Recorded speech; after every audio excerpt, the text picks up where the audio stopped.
안녕하십니까? 삶의 깊은 지혜와 통찰을 나누는 시간입니다.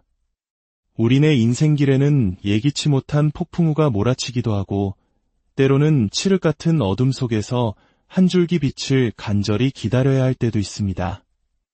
오늘 우리가 함께 나눌 이야기는 바로 그 어둠 속에서 스스로 등불이 되기로 결심한 한 여성의 기록입니다. 이 이야기가 당신의 마음에 작은 위로와 용기를 전해줄 수 있다면 더할 나위 없이 기쁠 것입니다. 혹시 이 이야기에 마음이 움직이신다면 조용히 구독과 좋아요를 눌러주십시오. 당신의 그 작은 손길이 저희에게는 주님의 은총처럼 큰 힘이 되며 더 많은 이들에게 희망의 메시지를 전하는 씨앗이 될 것입니다. 당신의 삶에 늘 평안이 가득하기를 기도하며 이제 시작하겠습니다. 저는 이 제 40대 중반을 넘어 후반을 향해 달려가고 있는 평범한 주부입니다.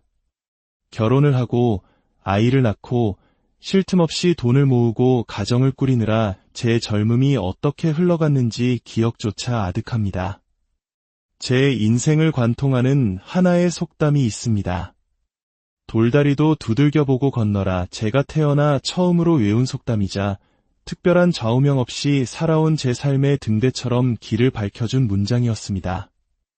이토록 신중하고 조심스러운 습관 덕분에 저는 인생의 가장 큰 위기에서 스스로를 구할 수 있었습니다. 지금부터 그 길고 길었던 이야기를 시작해 보겠습니다. 겉으로 보기에 저희 집은 늘 가난했습니다. 하지만 이상하게도 저는 단 한 번도 제 삶이 불행하다고 느껴본 적이 없었습니다. 그 이유는 오직 한 분, 바로 제 어머니 덕분이었습니다. 세상 모든 어머니가 위대하지만 제 어머니의 강인함과 근성은 타의 추종을 불허할 정도였습니다. 한때 기울었던 우리 집안을 다시 일으켜 세운 것은 오롯이 어머니의 피와 땀이었습니다. 어머니께는 마치 미래를 내다보는 듯한 특별한 감각이 있으셨습니다. 돈의 흐름을 읽는 날카로운 통찰력, 그리고 사람의 됨됨이를 꿰뚫어 보는 해안까지. 겉으로는 평범한 시장의 떡집 아주머니였지만 그 안에는 노련한 사업가의 기질이 숨쉬고 있었죠. 하지만 그런 어머니께서도 어쩔 수 없는 약점이 있었으니 바로 피부치에 대한 정이었습니다. 어느 날 외삼촌이 어머니를 찾아와 고개를 숙였습니다. 누나, 미안한데 보증 한 번만 서주면 안 될까? 정말 대박 아이템이 있는데 보증만 있으면 바로 시작할 수 있어. 이번 일만 잘 되면 금방 다 갚을게. 핏줄의 간절한 부탁에 어머니는 오랜 시간 망설이셨지만 결국 도장을 찍어주셨습니다.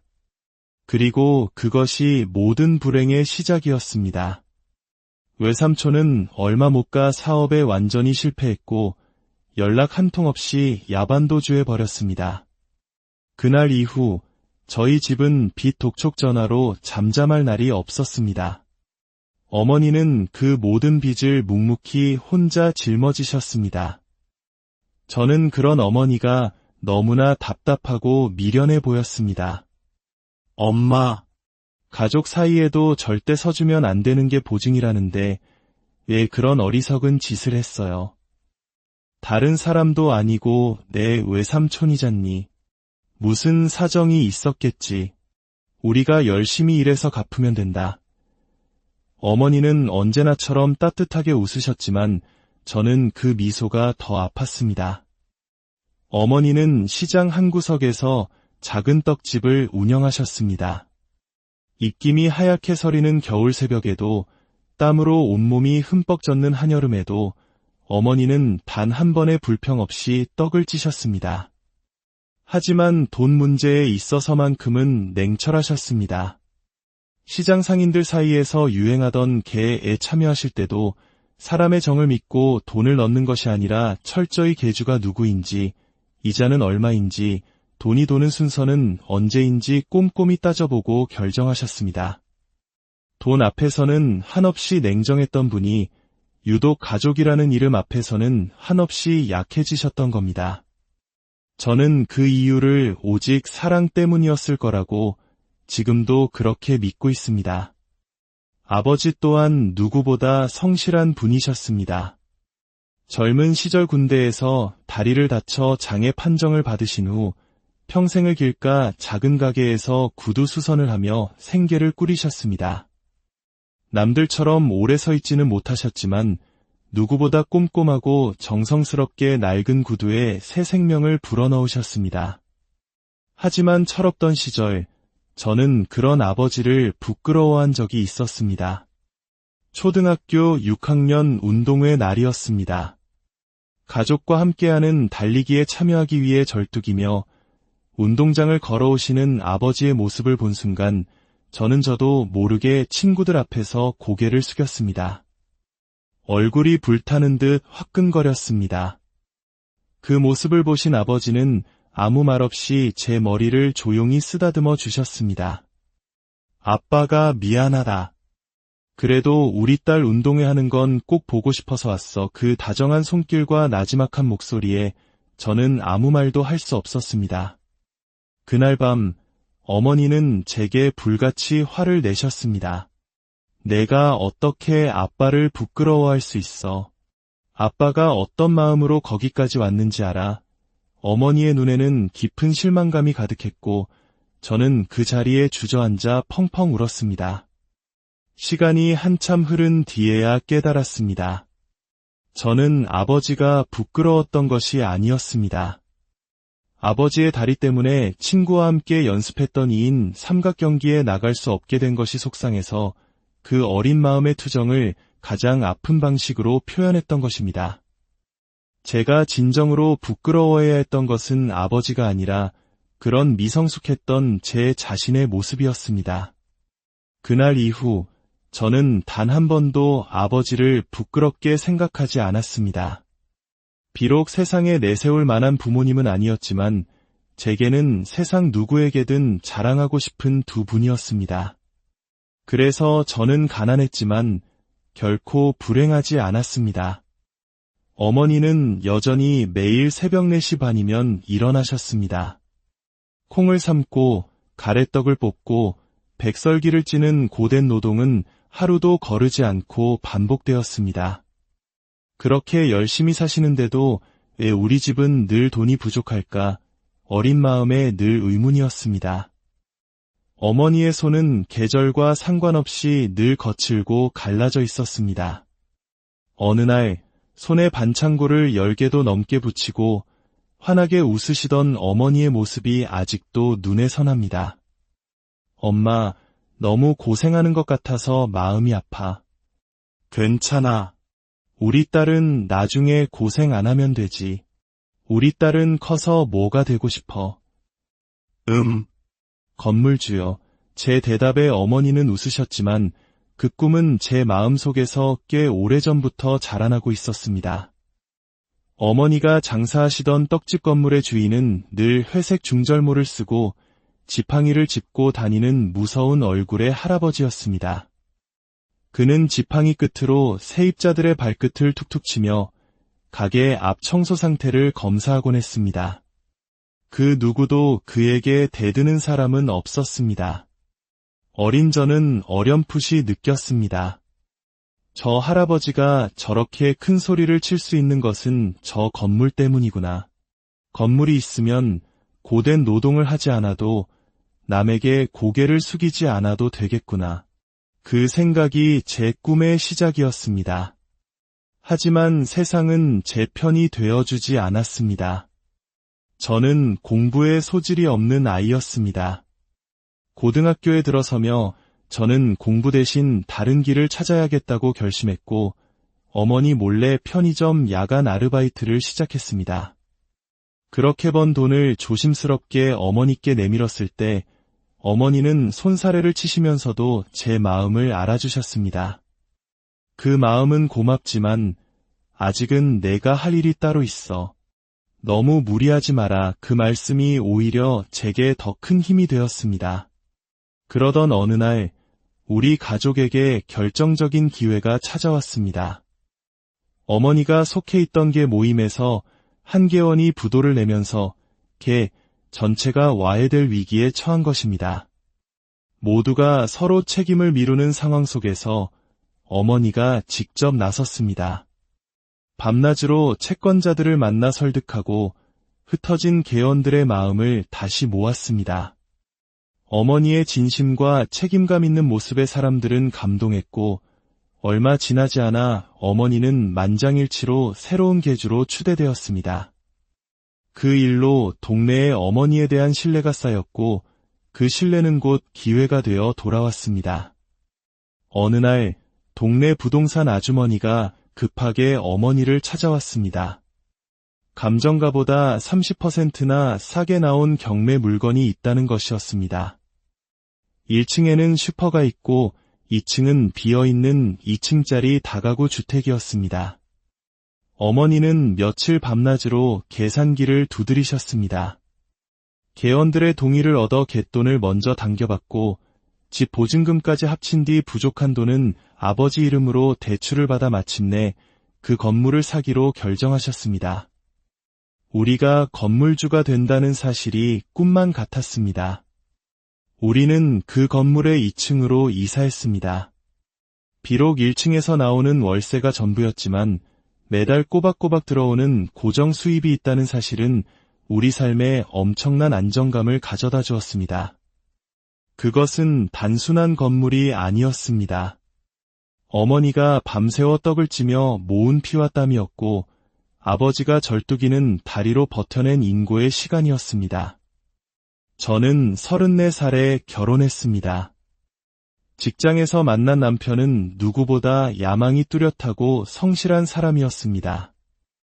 저는 그런 든든한 모습에 끌려 만난 지 8개월 만에 결혼을 결심했습니다.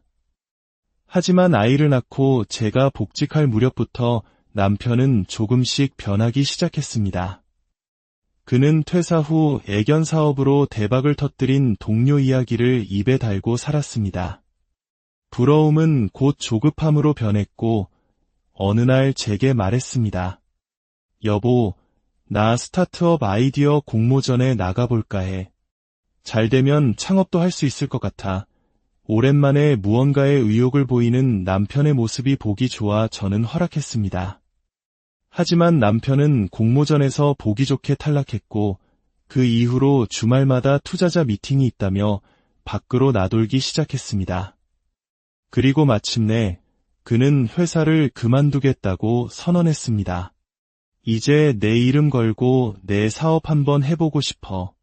평생 남 밑에서 일만 하다 끝날 순 없잖아. 결국 남편은 회사를 그만두었고 저는 다시 일을 시작해 생활비를 책임져야 했습니다. 남편은 퇴직금으로 커피숍을 차렸습니다. 커피 한 번 내려본 적 없는 사람이 인테리어만 예쁘게 하면 손님은 저절로 온다고 큰 소리쳤습니다. 결과는 불 보듯 뻔했습니다. 제대로 된 상권 분석도 메뉴 개발도 없이 시작한 가게는 6개월 만에 문을 닫았습니다. 다음은 온라인 쇼핑몰이었습니다.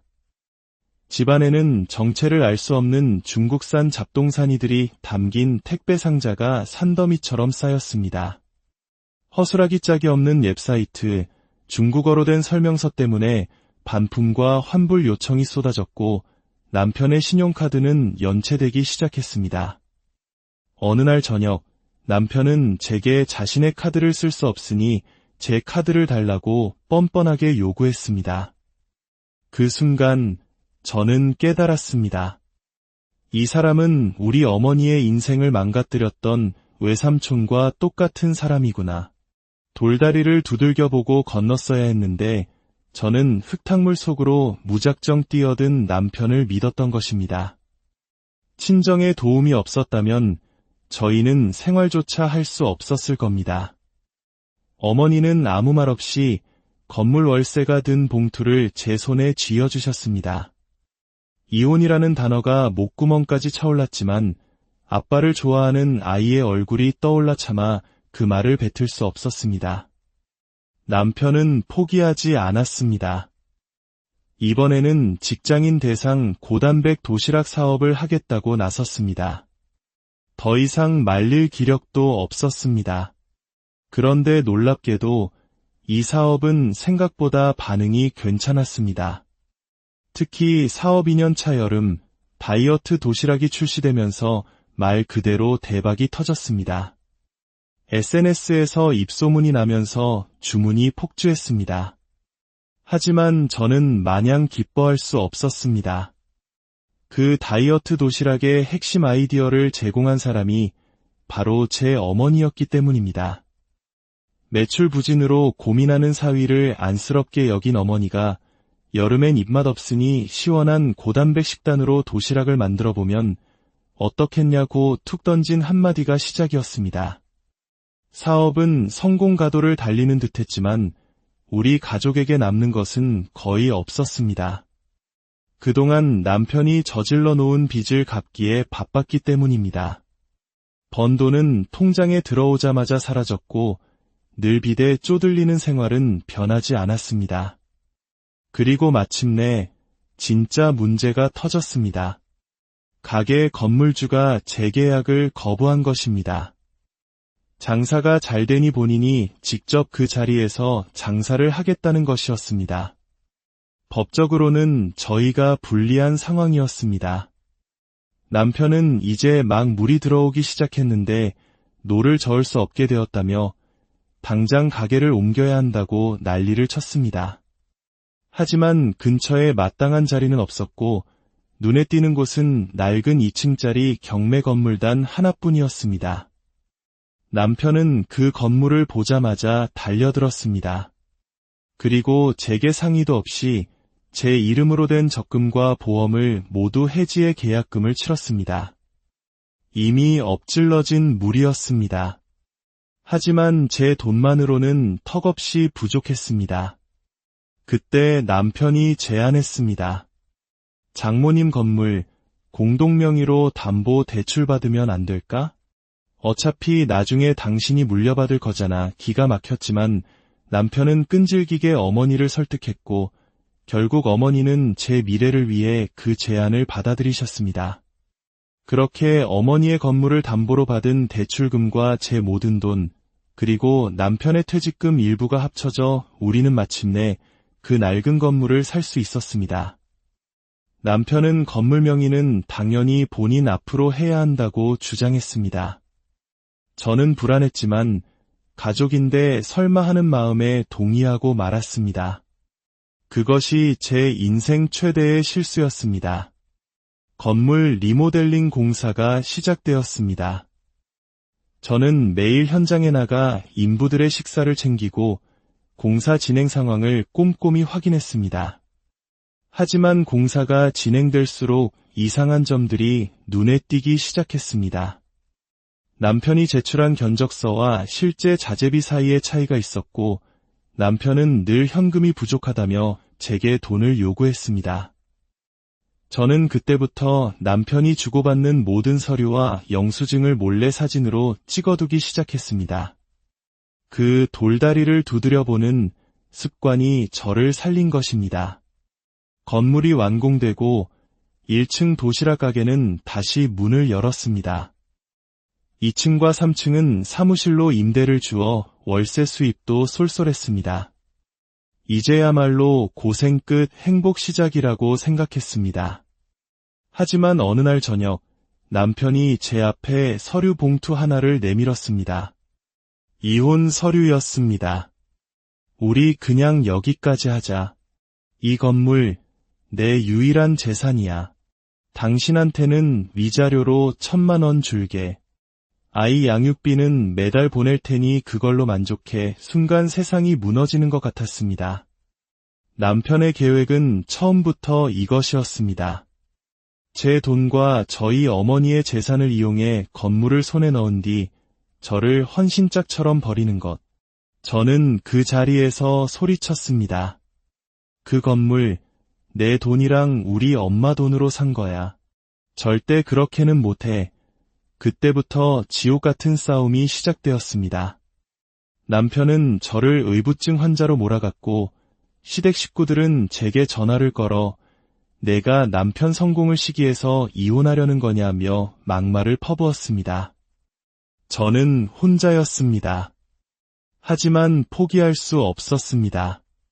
제 인생과 제 아이의 미래, 그리고 어머니의 피땀이 서린 재산을 지켜야 했습니다. 저는 그동안 몰래 모아두었던 증거들을 정리하기 시작했습니다. 남편이 숨겨둔 이중장부, 제가 직접 찍어둔 영수증과 서류 사진들, 공사 관계자들과의 대화 녹음 파일까지 모든 조각들이 하나의 그림을 완성하고 있었습니다.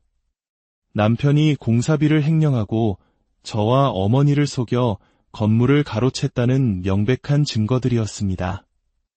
저는 최고의 변호사를 찾아가 모든 자료를 보여주었고 변호사는 승리를 확신했습니다. 드디어 재판날이 밝았습니다. 법정에서 남편은 뻔뻔한 거짓말을 늘어놓았습니다. 하지만 제가 제출한 증거들 앞에서 그의 주장은 힘을 잃어갔습니다. 판사님은 남편의 계좌 내역과 제 돈이 흘러들어간 정황, 그리고 건물 신축 과정에서 제가 실질적으로 기여한 모든 사실을 인정했습니다. 마침내 판결이 내려지는 순간 저는 어머니와 두 손을 꼭 맞잡고 기도했습니다. 제발 하나님, 천지신명님, 부처님, 하늘이 있다면 저희의 억울함을 풀어달라고 간절히 빌었습니다. 이에 본 재판부는 원고의 기여도를 인정하며 해당 건물의 실질적 소유권은 원고에게 귀속됨을 명백히 판단합니다. 또한 피고는 명예상 점유를 통해 얻은 임대 수익 전액을 원고에게 반환해야 하며 소송 비용 일체 역시 피고의 부담으로 정합니다. 판결이 끝나자 남편은 그 자리에 주저앉았고 어머니는 제 손을 잡고 소리 없이 흐느끼셨습니다. 아이고, 이제야 됐구나. 우리 딸 정말 고생 많았다. 저는 어머니의 품에 안겨 오랜만에 아이처럼 펑펑 울었습니다. 분하고 억울했던 모든 시간이 눈물과 함께 씻겨 내려가는 듯했습니다. 남편은 항소했지만 법원은 그의 항소를 기각했습니다. 건물은 마침내 온전히 제 이름으로 이전되었습니다. 그것으로 끝이 아니었습니다. 재판 과정에서 드러난 남편의 공사자금 횡령, 사문서 위조 혐의는 검찰로 이첩되었고 그는 결국 피의자 신분이 되어 법의 심판을 받게 되었습니다. 재판부는 그에게 징역 1년 6개월에 집행유예 3년을 선고했고 그는 막대한 벌금과 함께 제가 지불했던 모든 비용을 갚아야 했습니다. 어찌 보면 그가 단돈 1,000만 원으로 저를 떼어내려다 자신의 모든 것을 잃게 된 셈입니다. 이혼은 일사천리로 진행되었습니다. 이제 남이 된 시댁에서는 염치도 없이 연락해와 임대 수익이라도 나눠 갖자고 했지만 저는 단호하게 거절했습니다. 그 이후로 2번 다시 연락은 오지 않았습니다. 지금 저는 아이와 단둘이 그 건물에서 평온하게 살고 있습니다. 한때 저를 무너뜨릴 뻔했던 그 건물은 이제 제 인생을 다시 세워준 단단한 기둥이 되었습니다. 전 남편은 지금도 양육비를 보내고 있지만 저는 매일 달력에 체크하며 하루라도 늦으면 바로 법적 조치를 취할 준비를 하고 있습니다. 다시는 그 어떤 누구에게도 제 인생의 주도권을 내어주지 않겠다고 굳게 다짐했기 때문입니다. 저의 복수는 화려하거나 시끄럽지 않았습니다. 그저 조용히 법의 테두리 안에서 단단하게 제 권리를 되찾는 과정이었습니다. 그리고 저는 그 길고 어두웠던 복수의 시간을 지나 마침내 진짜 평온을 되찾았습니다. 잃어버렸던 웃음과 잠도 되찾았습니다. 제 긴 이야기를 끝까지 들어주셔서 진심으로 감사합니다. 부디 이 이야기가 비슷한 아픔을 겪고 있는 누군가에게 작은 등불이 되기를, 그리고 당신의 삶에는 늘 따스한 햇살만이 안녕하십니까? 삶의 깊은 지혜와 통찰을 나누는 시간입니다. 우리네 인생길에는 예기치 못한 폭풍우가 몰아치기도 하고 때로는 칠흑 같은 어둠 속에서 한 줄기 빛을 간절히 기다려야 할 때도 있습니다. 오늘 우리가 함께 나눌 이야기는 바로 그 어둠 속에서 스스로 등불이 되기로 결심한 한 여성의 기록입니다. 이 이야기가 당신의 마음에 작은 위로와 용기를 전해줄 수 있다면 더할 나위 없이 기쁠 것입니다. 혹시 이 이야기에 마음이 움직이신다면 조용히 구독과 좋아요를 눌러주십시오. 당신의 그 작은 손길이 저희에게는 주님의 은총처럼 큰 힘이 되며 더 많은 이들에게 희망의 메시지를 전하는 씨앗이 될 것입니다. 당신의 삶에 늘 평안이 가득하기를 기도하며 이제 시작하겠습니다. 저는 이 제 40대 중반을 넘어 후반을 향해 달려가고 있는 평범한 주부입니다. 결혼을 하고 아이를 낳고 쉴 틈 없이 돈을 모으고 가정을 꾸리느라 제 젊음이 어떻게 흘러갔는지 기억조차 아득합니다. 제 인생을 관통하는 하나의 속담이 있습니다. 돌다리도 두들겨보고 건너라. 제가 태어나 처음으로 외운 속담이자 특별한 좌우명 없이 살아온 제 삶의 등대처럼 길을 밝혀준 문장이었습니다. 이토록 신중하고 조심스러운 습관 덕분에 저는 인생의 가장 큰 위기에서 스스로를 구할 수 있었습니다. 지금부터 그 길고 길었던 이야기를 시작해 보겠습니다. 겉으로 보기에 저희 집은 늘 가난했습니다. 하지만 이상하게도 저는 단 한 번도 제 삶이 불행하다고 느껴본 적이 없었습니다. 그 이유는 오직 한 분, 바로 제 어머니 덕분이었습니다. 세상 모든 어머니가 위대하지만 제 어머니의 강인함과 근성은 타의 추종을 불허할 정도였습니다. 한때 기울었던 우리 집안을 다시 일으켜 세운 것은 오롯이 어머니의 피와 땀이었습니다. 어머니께는 마치 미래를 내다보는 듯한 특별한 감각이 있으셨습니다. 돈의 흐름을 읽는 날카로운 통찰력, 그리고 사람의 됨됨이를 꿰뚫어보는 해안까지. 겉으로는 평범한 시장의 떡집 아주머니였지만 그 안에는 노련한 사업가의 기질이 숨쉬고 있었죠. 하지만 그런 어머니께서도 어쩔 수 없는 약점이 있었으니 바로 피부치에 대한 정이었습니다. 어느 날 외삼촌이 어머니를 찾아와 고개를 숙였습니다. 누나, 미안한데 보증 한 번만 서주면 안 될까? 정말 대박 아이템이 있는데 보증만 있으면 바로 시작할 수 있어. 이번 일만 잘 되면 금방 다 갚을게. 핏줄의 간절한 부탁에 어머니는 오랜 시간 망설이셨지만 결국 도장을 찍어주셨습니다. 그리고 그것이 모든 불행의 시작이었습니다. 외삼촌은 얼마 못 가 사업에 완전히 실패했고 연락 한 통 없이 야반도주해 버렸습니다. 그날 이후 저희 집은 빚 독촉 전화로 잠잠할 날이 없었습니다. 어머니는 그 모든 빚을 묵묵히 혼자 짊어지셨습니다. 저는 그런 어머니가 너무나 답답하고 미련해 보였습니다. 엄마, 가족 사이에도 절대 서주면 안 되는 게 보증이라는데 왜 그런 어리석은 짓을 했어요? 다른 사람도 아니고 내 외삼촌이잖니. 무슨 사정이 있었겠지. 우리가 열심히 일해서 갚으면 된다. 어머니는 언제나처럼 따뜻하게 웃으셨지만 저는 그 미소가 더 아팠습니다. 어머니는 시장 한 구석에서 작은 떡집을 운영하셨습니다. 입김이 하얗게 서리는 겨울 새벽에도 땀으로 온몸이 흠뻑 젖는 한여름에도 어머니는 단 한 번의 불평 없이 떡을 찌셨습니다. 하지만 돈 문제에 있어서만큼은 냉철하셨습니다. 시장 상인들 사이에서 유행하던 개에 참여하실 때도 사람의 정을 믿고 돈을 넣는 것이 아니라 철저히 개주가 누구인지, 이자는 얼마인지, 돈이 도는 순서는 언제인지 꼼꼼히 따져보고 결정하셨습니다.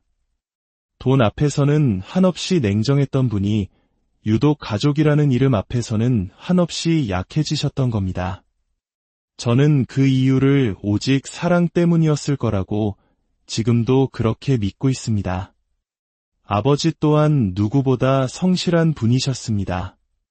젊은 시절 군대에서 다리를 다쳐 장애 판정을 받으신 후 평생을 길까 작은 가게에서 구두 수선을 하며 생계를 꾸리셨습니다. 남들처럼 오래 서 있지는 못하셨지만 누구보다 꼼꼼하고 정성스럽게 낡은 구두에 새 생명을 불어넣으셨습니다. 하지만 철없던 시절, 저는 그런 아버지를 부끄러워한 적이 있었습니다. 초등학교 6학년 운동회 날이었습니다. 가족과 함께하는 달리기에 참여하기 위해 절뚝이며 운동장을 걸어오시는 아버지의 모습을 본 순간 저도 모르게 친구들 앞에서 고개를 숙였습니다. 얼굴이 불타는 듯 화끈거렸습니다. 그 모습을 보신 아버지는 아무 말 없이 제 머리를 조용히 쓰다듬어 주셨습니다. 아빠가 미안하다. 그래도 우리 딸 운동회 하는 건 꼭 보고 싶어서 왔어. 그 다정한 손길과 나지막한 목소리에 저는 아무 말도 할 수 없었습니다. 그날 밤 어머니는 제게 불같이 화를 내셨습니다. 내가 어떻게 아빠를 부끄러워할 수 있어. 아빠가 어떤 마음으로 거기까지 왔는지 알아. 어머니의 눈에는 깊은 실망감이 가득했고 저는 그 자리에 주저앉아 펑펑 울었습니다. 시간이 한참 흐른 뒤에야 깨달았습니다. 저는 아버지가 부끄러웠던 것이 아니었습니다. 아버지의 다리 때문에 친구와 함께 연습했던 2인 삼각 경기에 나갈 수 없게 된 것이 속상해서 그 어린 마음의 투정을 가장 아픈 방식으로 표현했던 것입니다. 제가 진정으로 부끄러워해야 했던 것은 아버지가 아니라 그런 미성숙했던 제 자신의 모습이었습니다. 그날 이후 저는 단 한 번도 아버지를 부끄럽게 생각하지 않았습니다. 비록 세상에 내세울 만한 부모님은 아니었지만 제게는 세상 누구에게든 자랑하고 싶은 두 분이었습니다. 그래서 저는 가난했지만 결코 불행하지 않았습니다. 어머니는 여전히 매일 새벽 4시 반이면 일어나셨습니다. 콩을 삶고 가래떡을 볶고 백설기를 찌는 고된 노동은 하루도 거르지 않고 반복되었습니다. 그렇게 열심히 사시는데도 왜 우리 집은 늘 돈이 부족할까? 어린 마음에 늘 의문이었습니다. 어머니의 손은 계절과 상관없이 늘 거칠고 갈라져 있었습니다. 어느 날 손에 반창고를 10개도 넘게 붙이고 환하게 웃으시던 어머니의 모습이 아직도 눈에 선합니다. 엄마, 너무 고생하는 것 같아서 마음이 아파. 괜찮아. 우리 딸은 나중에 고생 안 하면 되지. 우리 딸은 커서 뭐가 되고 싶어?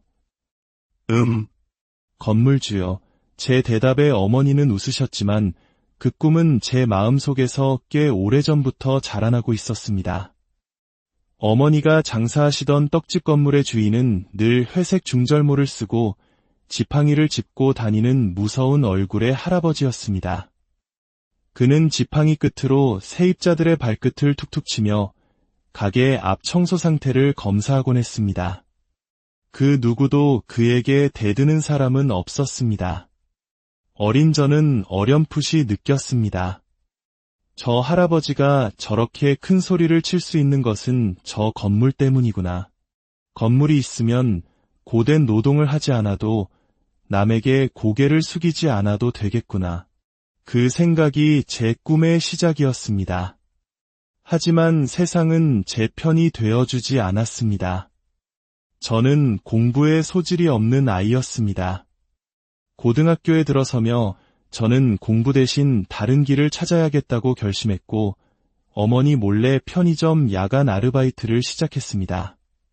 그렇게 번 돈을 조심스럽게 어머니께 내밀었을 때 어머니는 손사래를 치시면서도 제 마음을 알아주셨습니다.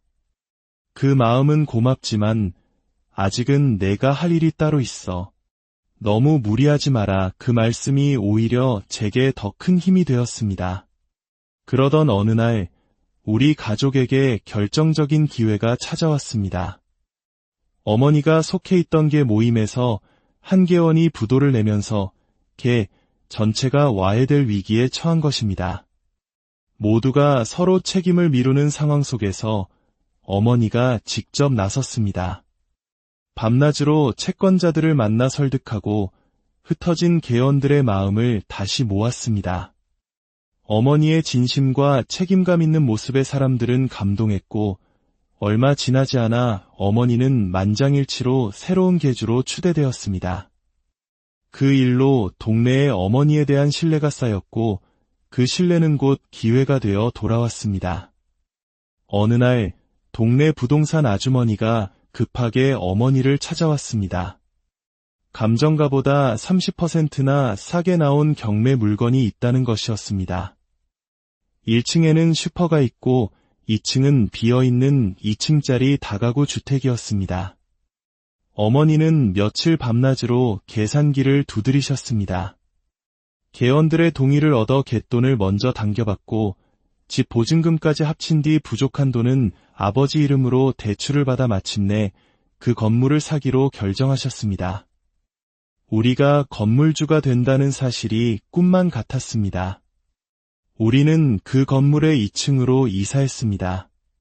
비록 1층에서 나오는 월세가 전부였지만 매달 꼬박꼬박 들어오는 고정 수입이 있다는 사실은 우리 삶에 엄청난 안정감을 가져다 주었습니다. 그것은 단순한 건물이 아니었습니다. 어머니가 밤새워 떡을 찌며 모은 피와 땀이었고 아버지가 절뚝이는 다리로 버텨낸 인고의 시간이었습니다. 저는 34살에 결혼했습니다. 직장에서 만난 남편은 누구보다 야망이 뚜렷하고 성실한 사람이었습니다. 저는 그런 든든한 모습에 끌려 만난 지 8개월 만에 결혼을 결심했습니다. 하지만 아이를 낳고 제가 복직할 무렵부터 남편은 조금씩 변하기 시작했습니다. 그는 퇴사 후 애견 사업으로 대박을 터뜨린 동료 이야기를 입에 달고 살았습니다. 부러움은 곧 조급함으로 변했고 어느 날 제게 말했습니다. 여보, 나 스타트업 아이디어 공모전에 나가볼까 해. 잘 되면 창업도 할 수 있을 것 같아. 오랜만에 무언가에 의욕을 보이는 남편의 모습이 보기 좋아 저는 허락했습니다.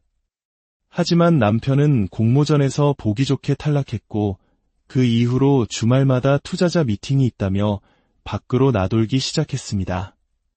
그리고 마침내 그는 회사를 그만두겠다고 선언했습니다.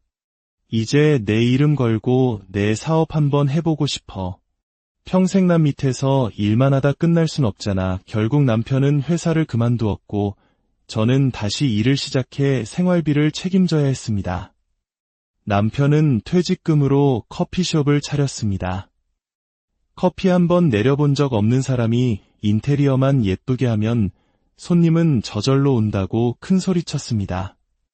결과는 불 보듯 뻔했습니다. 제대로 된 상권 분석도 메뉴 개발도 없이 시작한 가게는 6개월 만에 문을 닫았습니다. 다음은 온라인 쇼핑몰이었습니다. 집안에는 정체를 알 수 없는 중국산 잡동사니들이 담긴 택배 상자가 산더미처럼 쌓였습니다.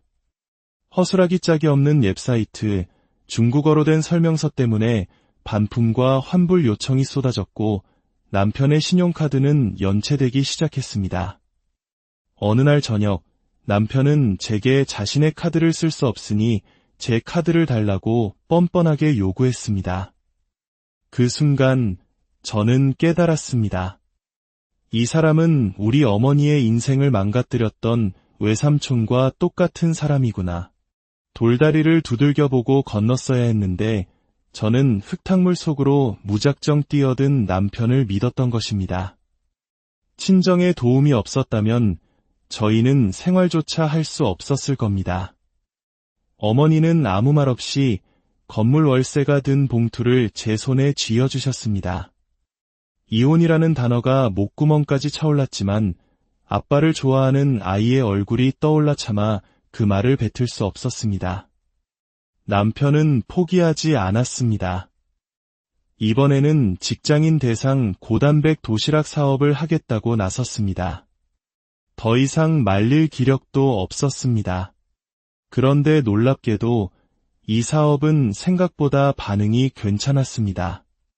특히 사업 2년 차 여름, 다이어트 도시락이 출시되면서 말 그대로 대박이 터졌습니다. SNS에서 입소문이 나면서 주문이 폭주했습니다. 하지만 저는 마냥 기뻐할 수 없었습니다. 그 다이어트 도시락의 핵심 아이디어를 제공한 사람이 바로 제 어머니였기 때문입니다. 매출 부진으로 고민하는 사위를 안쓰럽게 여긴 어머니가 여름엔 입맛 없으니 시원한 고단백 식단으로 도시락을 만들어 보면 어떻겠냐고 툭 던진 한마디가 시작이었습니다. 사업은 성공 가도를 달리는 듯했지만 우리 가족에게 남는 것은 거의 없었습니다. 그동안 남편이 저질러 놓은 빚을 갚기에 바빴기 때문입니다. 번 돈은 통장에 들어오자마자 사라졌고 늘 빚에 쪼들리는 생활은 변하지 않았습니다. 그리고 마침내 진짜 문제가 터졌습니다. 가게 건물주가 재계약을 거부한 것입니다. 장사가 잘 되니 본인이 직접 그 자리에서 장사를 하겠다는 것이었습니다. 법적으로는 저희가 불리한 상황이었습니다. 남편은 이제 막 물이 들어오기 시작했는데 노를 저을 수 없게 되었다며 당장 가게를 옮겨야 한다고 난리를 쳤습니다. 하지만 근처에 마땅한 자리는 없었고 눈에 띄는 곳은 낡은 2층짜리 경매 건물단 하나뿐이었습니다. 남편은 그 건물을 보자마자 달려들었습니다. 그리고 재개 상의도 없이 제 이름으로 된 적금과 보험을 모두 해지해 계약금을 치렀습니다. 이미 엎질러진 물이었습니다. 하지만 제 돈만으로는 턱없이 부족했습니다. 그때 남편이 제안했습니다. 장모님 건물 공동명의로 담보 대출 받으면 안 될까?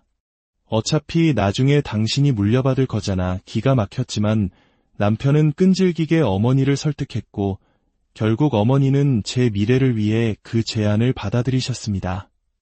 그렇게 어머니의 건물을 담보로 받은 대출금과 제 모든 돈, 그리고 남편의 퇴직금 일부가 합쳐져 우리는 마침내 그 낡은 건물을 살 수 있었습니다. 남편은 건물 명의는 당연히 본인 앞으로 해야 한다고 주장했습니다. 저는 불안했지만 가족인데 설마 하는 마음에 동의하고 말았습니다. 그것이 제 인생 최대의 실수였습니다. 건물 리모델링 공사가 시작되었습니다. 저는 매일 현장에 나가 인부들의 식사를 챙기고 공사 진행 상황을 꼼꼼히 확인했습니다. 하지만 공사가 진행될수록 이상한 점들이 눈에 띄기 시작했습니다. 남편이 제출한 견적서와 실제 자재비 사이에 차이가 있었고 남편은 늘 현금이 부족하다며 제게 돈을 요구했습니다. 저는 그때부터 남편이 주고받는 모든 서류와 영수증을 몰래 사진으로 찍어두기 시작했습니다. 그 돌다리를 두드려보는 습관이 저를 살린 것입니다. 건물이 완공되고 1층 도시락 가게는 다시 문을 열었습니다. 2층과 3층은 사무실로 임대를 주어 월세 수입도 쏠쏠했습니다. 이제야말로 고생 끝 행복 시작이라고 생각했습니다. 하지만 어느 날 저녁 남편이 제 앞에 서류 봉투 하나를 내밀었습니다. 이혼 서류였습니다. 우리 그냥 여기까지 하자. 이 건물 내 유일한 재산이야. 당신한테는 위자료로 1,000만 원 줄게. 아이 양육비는 매달 보낼 테니 그걸로 만족해. 순간 세상이 무너지는 것 같았습니다. 남편의 계획은 처음부터 이것이었습니다. 제 돈과 저희 어머니의 재산을 이용해 건물을 손에 넣은 뒤 저를 헌신짝처럼 버리는 것. 저는 그 자리에서 소리쳤습니다. 그 건물 내 돈이랑 우리 엄마 돈으로 산 거야. 절대 그렇게는 못해. 그때부터 지옥 같은 싸움이 시작되었습니다. 남편은 저를 의부증 환자로 몰아갔고 시댁 식구들은 제게 전화를 걸어 내가 남편 성공을 시기해서 이혼하려는 거냐며 막말을 퍼부었습니다. 저는 혼자였습니다. 하지만 포기할 수 없었습니다. 제 인생과 제 아이의 미래, 그리고 어머니의 피땀이 서린 재산을 지켜야 했습니다. 저는 그동안 몰래 모아두었던 증거들을 정리하기 시작했습니다. 남편이 숨겨둔 이중장부, 제가 직접 찍어둔 영수증과 서류 사진들, 공사 관계자들과의 대화 녹음 파일까지 모든 조각들이 하나의 그림을 완성하고 있었습니다. 남편이 공사비를 횡령하고 저와 어머니를 속여 건물을 가로챘다는 명백한 증거들이었습니다. 저는 최고의 변호사를 찾아가 모든 자료를 보여주었고 변호사는 승리를 확신했습니다. 드디어 재판날이 밝았습니다. 법정에서 남편은 뻔뻔한 거짓말을 늘어놓았습니다. 하지만 제가 제출한 증거들 앞에서 그의 주장은 힘을 잃어갔습니다. 판사님은 남편의 계좌 내역과 제 돈이 흘러들어간 정황, 그리고 건물 신축 과정에서 제가 실질적으로 기여한 모든 사실을 인정했습니다. 마침내 판결이 내려지는 순간 저는 어머니와 두 손을 꼭 맞잡고 기도했습니다. 제발 하나님, 천지신명님, 부처님, 하늘이 있다면 저희의 억울함을 풀어달라고 간절히 빌었습니다. 이에 본 재판부는 원고의 기여도를 인정하며 해당 건물의 실질적 소유권은 원고에게 귀속됨을 명백히 판단합니다. 또한 피고는 명예상 점유를 통해 얻은 임대 수익 전액을 원고에게 반환해야 하며 소송 비용 일체 역시 피고의 부담으로 정합니다. 판결이 끝나자 남편은 그 자리에 주저앉았고 어머니는 제 손을 잡고 소리 없이 흐느끼셨습니다. 아이고, 이제야 됐구나. 우리 딸 정말 고생 많았다. 저는 어머니의 품에 안겨 오랜만에 아이처럼 펑펑 울었습니다.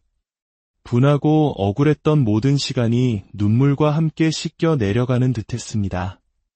남편은 항소했지만 법원은 그의 항소를 기각했습니다. 건물은 마침내 온전히 제 이름으로 이전되었습니다. 그것으로 끝이 아니었습니다. 재판 과정에서 드러난 남편의 공사자금 횡령, 사문서 위조 혐의는 검찰로 이첩되었고 그는 결국 피의자 신분이 되어 법의 심판을 받게 되었습니다. 재판부는 그에게 징역 1년 6개월에 집행유예 3년을 선고했고 그는 막대한 벌금과 함께 제가 지불했던 모든 비용을 갚아야 했습니다. 어찌 보면 그가 단돈 1,000만 원으로 저를 떼어내려다 자신의 모든 것을 잃게 된 셈입니다. 이혼은 일사천리로 진행되었습니다. 이제 남이 된 시댁에서는 염치도 없이 연락해와 임대 수익이라도 나눠 갖자고 했지만 저는 단호하게 거절했습니다.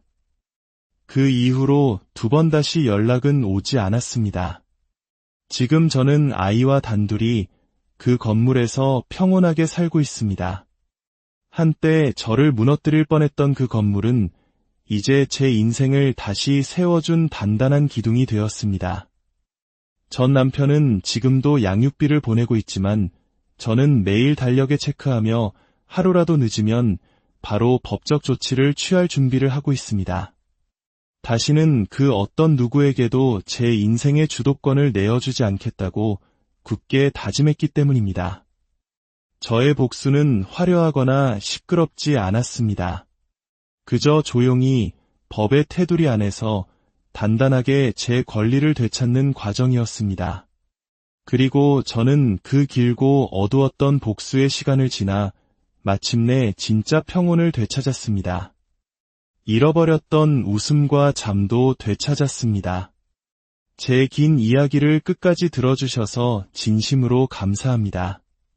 부디 이 이야기가 비슷한 아픔을 겪고 있는 누군가에게 작은 등불이 되기를, 그리고 당신의 삶에는 늘 따스한 햇살만이 안녕하십니까? 삶의 깊은 지혜와 통찰을 나누는 시간입니다. 우리네 인생길에는 예기치 못한 폭풍우가 몰아치기도 하고 때로는 칠흑 같은 어둠 속에서 한 줄기 빛을 간절히 기다려야 할 때도 있습니다. 오늘 우리가 함께 나눌 이야기는 바로 그 어둠 속에서 스스로 등불이 되기로 결심한 한 여성의 기록입니다. 이 이야기가 당신의 마음에 작은 위로와 용기를 전해줄 수 있다면 더할 나위 없이 기쁠 것입니다.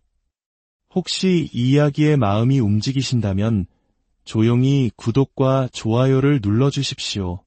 당신의 그 작은 손길이 저희에게는 주님의 은총처럼 큰 힘이 되며 더 많은 이들에게 희망의 메시지를 전하는 씨앗이 될 것입니다. 당신의 삶에 늘 평안이 가득하기를 기도하며 이제 시작하겠습니다. 저는 이 제 40대 중반을 넘어 후반을 향해 달려가고 있는 평범한 주부입니다. 결혼을 하고 아이를 낳고 쉴 틈 없이 돈을 모으고 가정을 꾸리느라 제 젊음이 어떻게 흘러갔는지 기억조차 아득합니다. 제 인생을 관통하는 하나의 속담이 있습니다. 돌다리도 두들겨보고 건너라. 제가 태어나 처음으로 외운 속담이자 특별한 좌우명 없이 살아온 제 삶의 등대처럼 길을 밝혀준 문장이었습니다.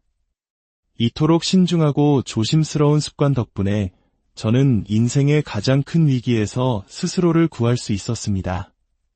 지금부터 그 길고 길었던 이야기를 시작해 보겠습니다. 겉으로 보기에 저희 집은 늘 가난했습니다. 하지만 이상하게도 저는 단 한 번도 제 삶이 불행하다고 느껴본 적이 없었습니다. 그 이유는 오직 한 분, 바로 제 어머니 덕분이었습니다. 세상 모든 어머니가 위대하지만 제 어머니의 강인함과 근성은 타의 추종을 불허할 정도였습니다. 한때 기울었던 우리 집안을 다시 일으켜 세운 것은 오롯이 어머니의 피와 땀이었습니다. 어머니께는 마치 미래를 내다보는 듯한 특별한 감각이 있으셨습니다. 돈의 흐름을 읽는 날카로운 통찰력, 그리고 사람의 됨됨이를 꿰뚫어 보는 해안까지. 겉으로는 평범한 시장의 떡집 아주머니였지만 그 안에는 노련한 사업가의 기질이 숨쉬고 있었죠.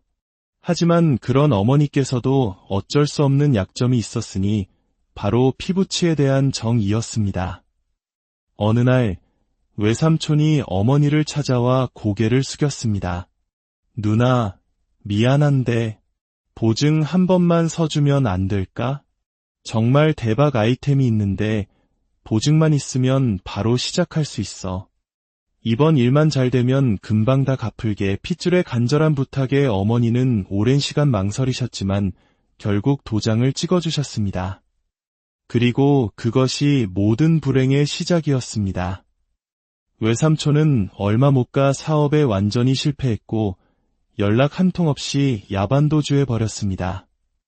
그날 이후 저희 집은 빚 독촉 전화로 잠잠할 날이 없었습니다. 어머니는 그 모든 빚을 묵묵히 혼자 짊어지셨습니다. 저는 그런 어머니가 너무나 답답하고 미련해 보였습니다. 엄마, 가족 사이에도 절대 서주면 안 되는 게 보증이라는데 왜 그런 어리석은 짓을 했어요? 다른 사람도 아니고 내 외삼촌이잖니. 무슨 사정이 있었겠지. 우리가 열심히 일해서 갚으면 된다. 어머니는 언제나처럼 따뜻하게 웃으셨지만 저는 그 미소가 더 아팠습니다. 어머니는 시장 한 구석에서 작은 떡집을 운영하셨습니다. 입김이 하얗게 서리는 겨울 새벽에도 땀으로 온몸이 흠뻑 젖는 한여름에도 어머니는 단 한 번의 불평 없이 떡을 찌셨습니다. 하지만 돈 문제에 있어서만큼은 냉철하셨습니다. 시장 상인들 사이에서 유행하던 개에 참여하실 때도 사람의 정을 믿고 돈을 넣는 것이 아니라 철저히 개주가 누구인지, 이자는 얼마인지, 돈이 도는 순서는 언제인지 꼼꼼히 따져보고 결정하셨습니다. 돈 앞에서는 한없이 냉정했던 분이 유독 가족이라는 이름 앞에서는 한없이 약해지셨던 겁니다. 저는 그 이유를 오직 사랑 때문이었을 거라고 지금도 그렇게 믿고 있습니다. 아버지 또한 누구보다 성실한 분이셨습니다. 젊은 시절 군대에서 다리를 다쳐 장애 판정을 받으신 후 평생을 길까 작은 가게에서 구두 수선을 하며 생계를 꾸리셨습니다. 남들처럼 오래 서 있지는 못하셨지만 누구보다 꼼꼼하고 정성스럽게 낡은 구두에 새 생명을 불어넣으셨습니다. 하지만 철없던 시절 저는 그런 아버지를 부끄러워한 적이 있었습니다. 초등학교 6학년 운동회 날이었습니다. 가족과 함께하는 달리기에 참여하기 위해 절뚝이며 운동장을 걸어오시는 아버지의 모습을 본 순간 저도 모르게 친구들 앞에서 고개를 숙였습니다. 얼굴이 불타는 듯 화끈거렸습니다. 그 모습을 보신 아버지는 아무 말 없이 제 머리를 조용히 쓰다듬어 주셨습니다. 아빠가 미안하다. 그래도 우리 딸 운동회 하는 건 꼭 보고 싶어서 왔어. 그 다정한 손길과 나지막한 목소리에 저는 아무 말도 할 수 없었습니다. 그날 밤 어머니는 제게 불같이 화를 내셨습니다. 내가 어떻게 아빠를 부끄러워할 수 있어. 아빠가 어떤 마음으로 거기까지 왔는지 알아. 어머니의 눈에는 깊은 실망감이 가득했고 저는 그 자리에 주저앉아 펑펑 울었습니다. 시간이 한참 흐른 뒤에야 깨달았습니다. 저는 아버지가 부끄러웠던 것이 아니었습니다. 아버지의 다리 때문에 친구와 함께 연습했던 2인 삼각 경기에 나갈 수 없게 된 것이 속상해서 그 어린 마음의 투정을 가장 아픈 방식으로 표현했던 것입니다. 제가 진정으로 부끄러워해야 했던 것은 아버지가 아니라 그런 미성숙했던 제 자신의 모습이었습니다. 그날 이후 저는 단 한 번도 아버지를 부끄럽게 생각하지 않았습니다. 비록 세상에 내세울 만한 부모님은 아니었지만 제게는 세상 누구에게든 자랑하고 싶은 두 분이었습니다. 그래서 저는 가난했지만 결코 불행하지 않았습니다. 어머니는 여전히 매일 새벽 4시 반이면 일어나셨습니다. 콩을 삶고 가래떡을 볶고 백설기를 찌는 고된 노동은 하루도 거르지 않고 반복되었습니다. 그렇게 열심히 사시는데도 왜 우리 집은 늘 돈이 부족할까 어린 마음에 늘 의문이었습니다. 어머니의 손은 계절과 상관없이 늘 거칠고 갈라져 있었습니다. 어느 날 손에 반창고를 10개도 넘게 붙이고 환하게 웃으시던 어머니의 모습이 아직도 눈에 선합니다. 엄마, 너무 고생하는 것 같아서 마음이 아파. 괜찮아. 우리 딸은 나중에 고생 안 하면 되지. 우리 딸은 커서 뭐가 되고 싶어? 건물주요. 제 대답에 어머니는 웃으셨지만 그 꿈은 제 마음속에서 꽤 오래전부터 자라나고 있었습니다.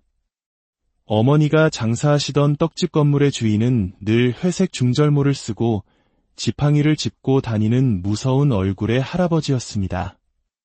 그는 지팡이 끝으로 세입자들의 발끝을 툭툭 치며 가게 앞 청소 상태를 검사하곤 했습니다. 그 누구도 그에게 대드는 사람은 없었습니다. 어린 저는 어렴풋이 느꼈습니다. 저 할아버지가 저렇게 큰 소리를 칠 수 있는 것은 저 건물 때문이구나. 건물이 있으면 고된 노동을 하지 않아도 남에게 고개를 숙이지 않아도 되겠구나. 그 생각이 제 꿈의 시작이었습니다. 하지만 세상은 제 편이 되어주지 않았습니다. 저는 공부에 소질이 없는 아이였습니다. 고등학교에 들어서며 저는 공부 대신 다른 길을 찾아야겠다고 결심했고 어머니 몰래 편의점 야간 아르바이트를 시작했습니다. 그렇게 번 돈을 조심스럽게 어머니께 내밀었을 때 어머니는 손사래를 치시면서도 제 마음을 알아주셨습니다. 그 마음은 고맙지만 아직은 내가 할 일이 따로 있어. 너무 무리하지 마라. 그 말씀이 오히려 제게 더 큰 힘이 되었습니다. 그러던 어느 날 우리 가족에게 결정적인 기회가 찾아왔습니다. 어머니가 속해 있던 게 모임에서 한계원이 부도를 내면서 개 전체가 와해될 위기에 처한 것입니다. 모두가 서로 책임을 미루는 상황 속에서 어머니가 직접 나섰습니다. 밤낮으로 채권자들을 만나 설득하고 흩어진 개원들의 마음을 다시 모았습니다. 어머니의 진심과 책임감 있는 모습에 사람들은 감동했고 얼마 지나지 않아 어머니는 만장일치로 새로운 계주로 추대되었습니다. 그 일로 동네에 어머니에 대한 신뢰가 쌓였고 그 신뢰는 곧 기회가 되어 돌아왔습니다. 어느 날 동네 부동산 아주머니가 급하게 어머니를 찾아왔습니다. 감정가보다 30%나 싸게 나온 경매 물건이 있다는 것이었습니다. 1층에는 슈퍼가 있고 2층은 비어있는 2층짜리 다가구 주택이었습니다. 어머니는 며칠 밤낮으로 계산